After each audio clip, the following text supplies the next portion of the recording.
You've had success against UNC. We're gonna have to go ahead. Thank you, Jeff. Go ahead.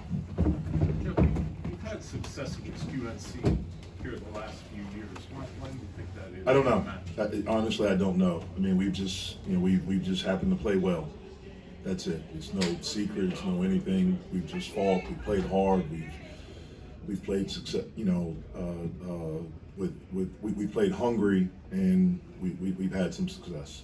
I really don't know. We don't have a secret. Jeff, you guys, you've preached a lot about possessing the basketball, valuing the basketball. You guys only have 8 turnovers against a defensive team like this. What do you got to say about your guys? Really proud of them. I thought our scout team did a really good job of pushing us this week.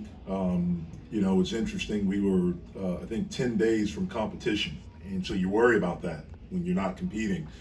And because of some additions in practice, for us this week, we were able to actually practice. To do some 5-on-5, which we really can't do much, especially with some talented guys.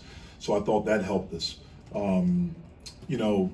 They are athletic, they're long, and we did a good job of handling their pressure, getting open, being strong. The things we talked about coming into this game, kind of the keys that we talked about were transition defense, keeping them out of our paint, and that was with their drives, obviously with Baycott, and then rebounding. And I thought the difference in the game was second half. We defended and we rebounded. They had 6 offensive rebounds in the first half. Baycott had 5 of them. They finished with 8, and Baycott finished with 5. I thought that was the difference in the game. In the first half, they were 51%. In the second half, we were 33%. I thought our defense did its job, and then we didn't give up offensive rebounds, and then we were able to go down and get some stuff in transition. But then we really did a great job of executing and really just riding JB. You always talk about mental toughness, and like I asked them that those final 6 minutes, they're going to Baycott every time. I mean, that's the best big guy in the country, arguably. I mean, what's it say about your team to, kind of be in that dogfight and go up against that and keep getting stops? Yeah, I mean, it's just like they said, it's team defense, and it's a collective group. I mean, Federico did a really good job, of not letting them get deep position. I thought Guillermo came in and gave us really good minutes. He scored a basket, he got 2 rebounds. He did a good job. I thought when we doubled, I thought we did a good job. We forced them into 4 turnovers. I think he had them all in the first half. And so it's a collective effort, trying to keep bodies on them and hopefully wear them out a little bit as the game goes on. 37 minutes is a lot of minutes for a big guy, and maybe got a little bit fatigued at the end. Jeff, how important was it that you kept the deficit to single digits? I mean, they were up 9 a handful of times. Yeah. And how much did that give you guys maybe some hope that the game could get closer very quickly? That was huge. I mean, they got off, I think it was 8, I think it was 11-3 to start the game when I called the timeout. And again, I kind of, I wouldn't say anticipated that, but we haven't competed. And so I knew that it was going to take a little bit for us to get back into that. And as much as we, practice and try to simulate, it's hard to simulate their speed and Baycott. And as much as we show film and talk about, the physicality that he plays with and the offensive rebounds, I thought really after the first 5 minutes, we did a really good job of kind of staying with it. They went on a run in the second half. I think someone mentioned Blake hit a big 3 to kind of get us going. The thing I was most proud of is that even though we did not shoot the ball well, which we have the past few games, we still stayed together. We still defended. That's a sign of maturity for our group, because in the past, maybe we would have wilted. Even earlier this year, perhaps we would have wilted.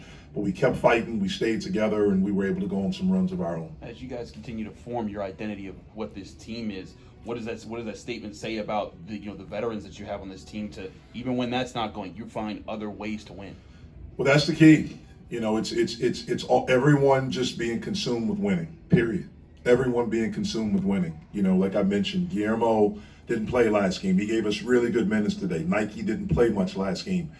I thought he was a big catalyst for helping to change the game with his energy, his defense, his drives, and just his energy, that he played with. And so it's everyone. It could be a different guy each night. But guys cheer for each other, they root for each other, they play for each other. And if we can continue to do that, then, hopefully we can continue to have some success. You mentioned how it was not your best shooting night or best shooting day, but were you happy with the kind of shots you guys were taking? I was. We got really good looks. I mean, it wasn't our best shooting day from 3, but overall, we got 46 points in the paint. We were able to drive and get the spots and make some plays there. we'll make those shots going forward. I feel very confident. I thought the majority of them were good shots. There were some that were a little bit rushed, but we'll live with that. JB has a career best 31 points, but it's the 14 to 17 from the field that kind of stands out. This guy didn't miss many shots. He took a lot of tough Yeah, ones. incredibly efficient. Again, he was able to get to his spots. He was able to. That's one thing we thought coming into this game, with their guards, that we could take advantage of JB's size and strength. And again, as the game went on, we just put the ball in his hands and just screened and just kind of let him go and let him make plays, and he made a lot of them for us. Can you talk more about what Nike did? Because, I mean, it wasn't just what he did with some of the baskets, but he had some really important assists and energy he brought for you all. Just the energy, man. I mean, 3 assists, no turnovers.